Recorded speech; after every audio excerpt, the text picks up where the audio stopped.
Siendo las 10 horas del 28 de mayo del año 2023, en esta calurosa mañana les damos la bienvenida al programa Debate al 100. Mi nombre es Solange Díaz y es un grato honor tener como invitados a Mary Yarpaz, Brian Andrade y Cison Majinda, expertos en la teoría de la modernización y dependentistas. El tema que abordaremos hoy es comunicación para el cambio social. Teniendo preguntas específicas, iniciamos así. ¿Hay un estado de bienestar en Ecuador? Mary Paz. Buenos días, muchas gracias por la invitación. Si bien es cierto, el bienestar social incluye todas aquellas cosas que inciden de manera positiva en la calidad de vida de la sociedad, como el empleo digno, recursos económicos para satisfacer necesidades, vivienda, acceso a la educación y a la salud, y también puede ser el tiempo de ocio. En el siglo XX siento que el estado de bienestar en Ecuador ha entrado en crisis y ha sido reemplazado por el neoliberalismo.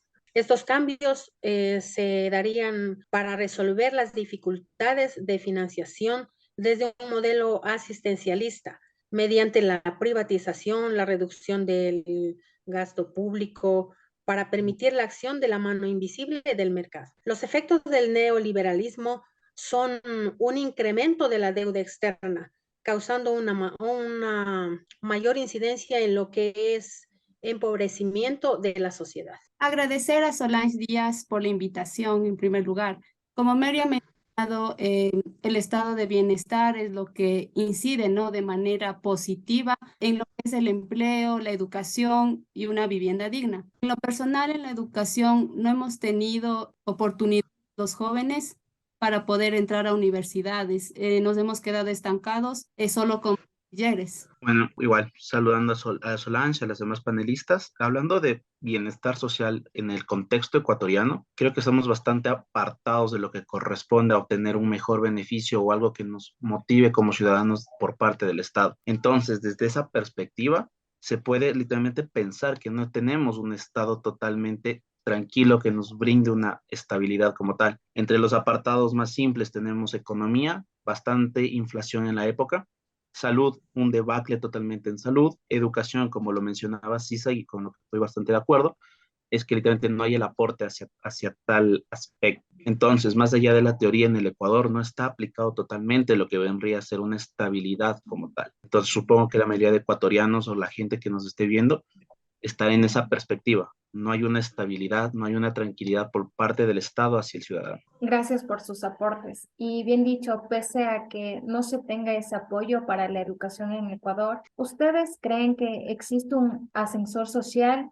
y de qué factores dependería esto? El factor social sería la movilidad vertical, el cambio de una clase social a otra, sea ascendente o descendente. Pero como decía mi compañero, en el contexto ecuatoriano, pues no se ve, no se evidencia de que haya un ascensor social donde funcione correctamente, puesto que los hijos de los ricos tendrán mayor oportunidad sí, la oportunidad de sobresalir más que sus padres por tener las posibilidades económicas.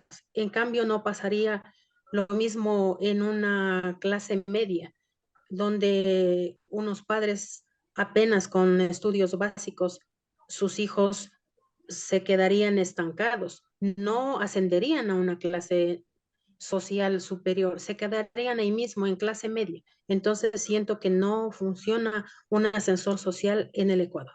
Bueno, correspondiente a lo que es un asesor social como tal, en nuestro, bueno, como está constituido el Ecuador y designado políticamente, sí hay asesores sociales. Más allá de la participación en lo que corresponde a meritocracia o cosas similares, nuestro asesor social como tal vienen a ser nuestros representantes políticos. Tristemente, en el Ecuador no es que funciona como tal de que yo trabajo para que el beneficio sea para todos. Entonces, el asesor social como tal llega a depender de una meritocracia como tal. La meritocracia puede ser incluso obtenida por parte, digamos, un ejemplo de ello son votaciones que se hacen cada cierto tiempo. Entonces, existen asesores sociales, pero tristemente no llegan a cumplir el rol, como decía Mary, el rol establecido de comenzar a preocuparse o, digamos, mejorar el ambiente social en el que estamos. Claro, el ascensor social para que funcione correctamente dependería de ciertos factores, como son clase social, ocupación, estatus, estado de vida, etc. Entonces, como decía Brian, en Ecuador falta para que el ascensor social funcione como debería funcionar de manera correcta. Bueno, el ascensor social en lo personal pues no existe en Ecuador, ya que los de la clase baja o media no tienen las mismas oportunidades que los de ricos, como los llamamos, ¿no? Aquí en Ecuador creo que nosotros y las personas que están al frente deberían trabajar más para que todas tengan las mismas oportunidades. Poniendo en palestra sobre este tema, me atrevo a mencionar un artículo de la página Desiguales de la autora Yoconda Pila, docente de la Universidad Central del Ecuador, que menciona que el promedio de los países subdesarrollados y las cifras en Ecuador, según el INEC, el coeficiente de Gini del 2020 de Ecuador es de 0.50, siendo el del 2017 el mejor indicador en los últimos años con el 0.459%. Aún así, destaca que la desigualdad social no solo se produce por una diferencia en los ingresos, sino que también existe una desigualdad psicológica en todo el Ecuador. Dicho esto, ¿cuántas generaciones toma salir de la pobreza en nuestro país? En cuanto a este tema, se estima que la tasa de crecimiento económico mundial fue del 3% anual entre los años 1950 y 1973, reduciéndose desde 1973 hasta el 2000, a menos del 1.5 anual. Por lo tanto, en Ecuador, salir de la pobreza sería una tarea difícil que el gobierno de turno y los siguientes gobiernos deberían tomar en consideración como tema principal para reducir la pobreza en nuestro país. Porque al buscar ingresos en otros países, en otros estados, nos ha generado el aumento de la deuda externa. Entonces, difícilmente yo veo que salga en estas instancias. De pronto se demorará generaciones de generaciones para poder llegar a un índice quizá mínimo para reducir la pobreza. En esto desearía tomar la opinión de Brian, ya que él mencionó que hay una escasez para el presupuesto de la economía en Ecuador. En las generaciones que les va a costar salir de la pobreza en nuestro país, incluye también que hay personas que logran obtener una beca, pero que después o sus papás pagan las carreras, pero que después no hay espacios laborales o campos en las carreras que se titularon y tienen que cambiar de área. Inclusive si es graduado un ingeniero civil, se me ocurre, tendría que ser un diseñador en cualquier empresa, digamos, y no ejercen la carrera en sí. O sea, literalmente estás en lo correcto. Según tomando los datos del periódico de la hora, hay un aproximado en donde en nuestro país para poder cambiar, digamos, de estrato económico, toma aproximadamente 9 generaciones, lo cual es bastante preocupante y esto es por parte de todo lo que hemos venido hablando el día de hoy. Si nos damos cuenta, si no hay un buen plan, una buena planificación económica, social, cultural, incluso educativa, no se puede llegar a el país como tal avance en estos aspectos. Entonces, imagínense, generacionalmente es un periodo extenso, o sea, para que tú puedas cambiar de perspectiva tanto económica, social o cultural. Entonces, en eso es lo que tenemos que irnos manejando y sobre todo tener la perspectiva de lo que estamos viviendo. Muy bien. En cuanto ustedes están al tanto y siempre están en constante evolucionamiento con las cifras que se mantiene el Ecuador en este tema, ¿la meritocracia nos vuelve individualistas o aporta a la equidad social? Yo creo que la meritocracia nos vuelve individualistas al ser una parte de la población que se esfuerza y trabaja. Puede ser por mejores oportunidades laborales, al tener un grado de estudios superiores, frente a los que están en las largas colas de hambre, por ser una parte de la población que no tiene oportunidades de trabajo o por falta de oportunidad de estudios superiores. Bueno, yo creo que la meritocracia no nos vuelve, como les digo, individualistas, más bien yo creo que aporta a la sociedad, porque están en el poder las personas que son capacitadas, según como el mismo nombre lo dice, mediante méritos que ellos han tenido. Bueno, yo ahí no comparto mucho con Sisa porque tristemente la meritocracia llega al punto de la persona, bueno, dependiendo obviamente de la persona y el contexto social en el que se desarrolló.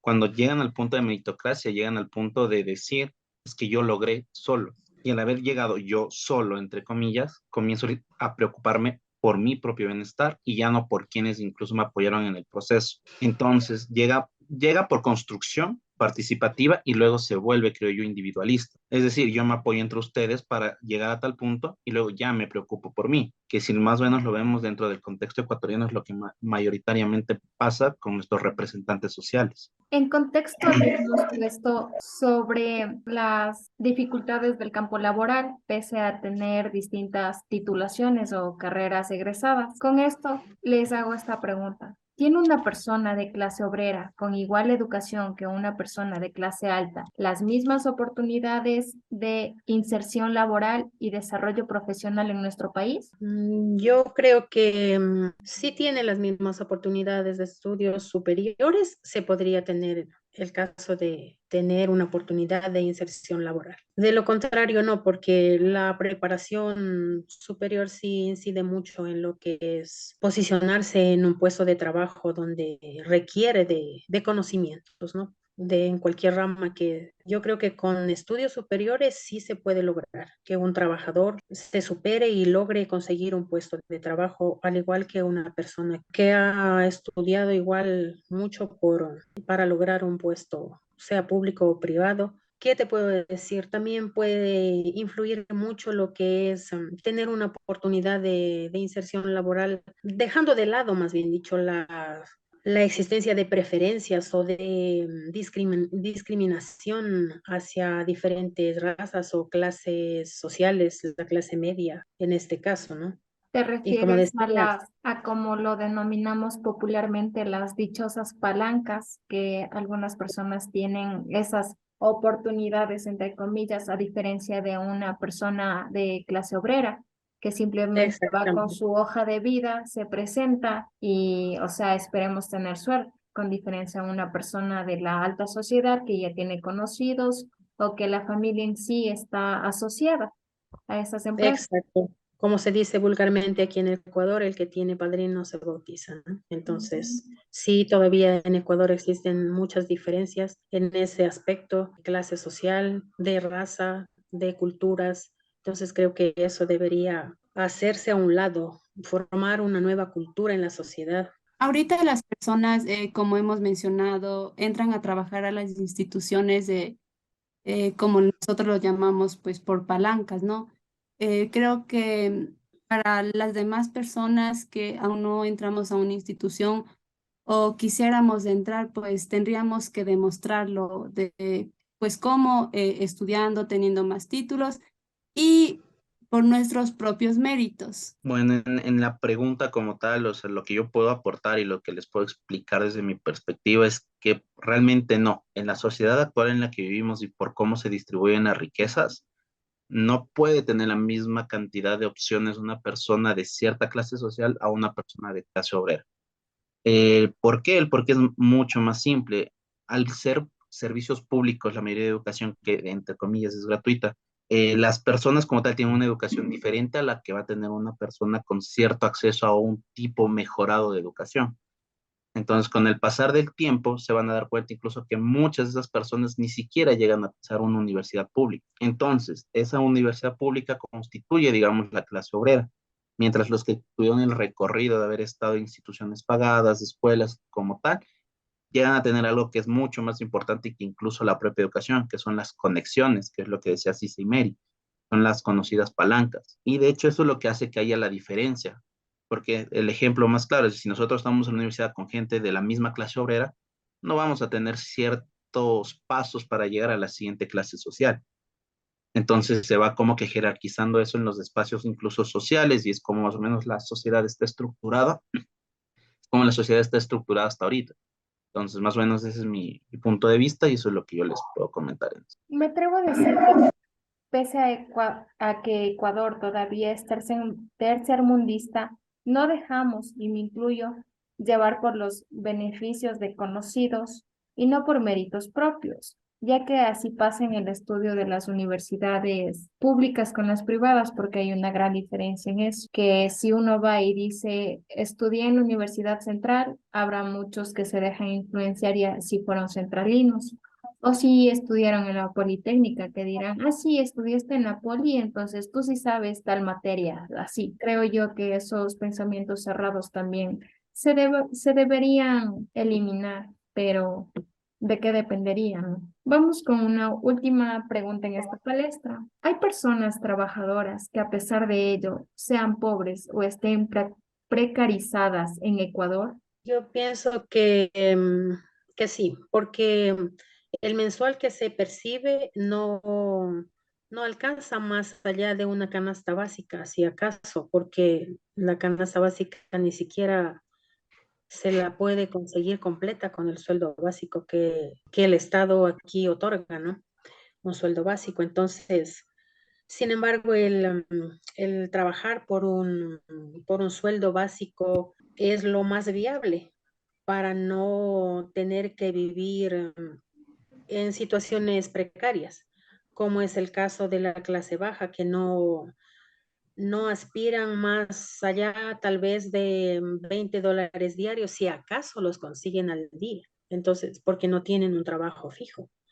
Entonces, ese sería mi punto de vista. Bueno, yo en este punto, pues, he partido de la realidad porque a veces nosotros trabajamos casi 8, 9, 10 horas al día y recibimos $20 que nos pagan, ¿no? Y a veces por mes, de lunes a sábado, que se trabaja igual de 9 a 9 de la noche, se paga un sueldo de 200, que casi no es nada y tampoco te alcanza. Bueno, en lo personal, yo he palpado la realidad de esto y es que teniendo 2 o 3 trabajos, pues no alcanzas el sueldo mínimo, que es los 450. Yo creo que lo más factible sería tener un trabajo donde te paguen un sueldo fijo y tengas un horario definido, que puede ser de 8 a 5.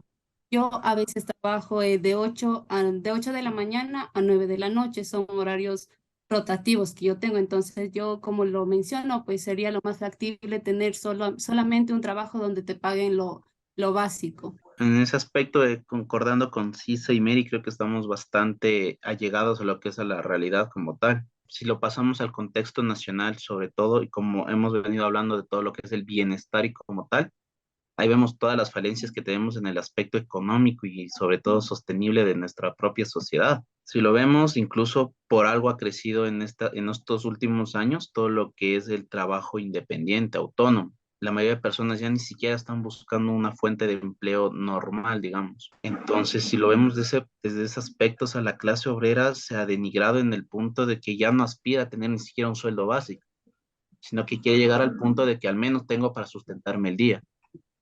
Muy pocos son los que pueden llegar al punto de decir, bueno, estoy ganando lo suficiente como para cubrir la canasta básica, que está al doble de $450 en la actualidad.